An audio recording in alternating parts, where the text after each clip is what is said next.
Menjelang datangnya Hari Raya Idul Fitri, rupanya memberikan berkah tersendiri bagi para pengrajin tenun ikat khas Lamongan. Para pengrajin kebanjiran pesanan dari berbagai daerah, termasuk dari Kalimantan dan Sumatera. Berkah ini diantaranya dirasakan Miftahul Khoiri, seorang pengrajin tenun ikat warga desa Parengan, Kecamatan Maduran, Lamongan. Tenun yang dibuat secara tradisional ini memang tergolong digemari pembeli, karena selain hasilnya sangat khas, juga keberadaannya sangat terbatas. Di wilayah Jawa Timur, hanya di Lamongan saja yang ada tenun jenis ini.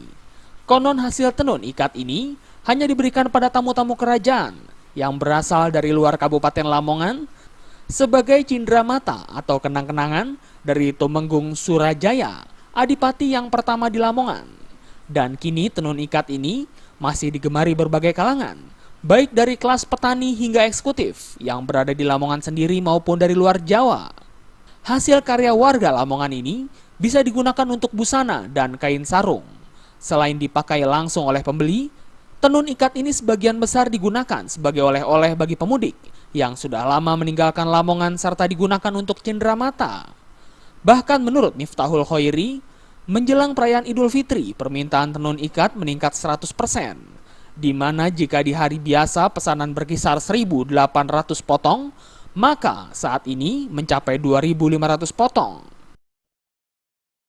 Alhamdulillah dengan gaya yang khasnya bandeng lele ada peningkatan sekitar 25-40%, yang mana omset biasanya sekitar 1.800, potong ini sampai sekitar 2.700-an. Salah seorang pembeli, Tuti, mengaku tertarik pada tenun ikat lantaran motif dan hasil tenun memiliki ciri khas tersendiri dibandingkan dengan tenun yang lain. Ya, soalnya ini kan tradisional, asli tenun. Caranya gimana Bu caranya?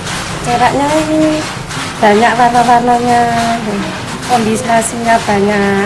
Nanti dikasih atasan kuning bisa, merah bisa, biru bisa.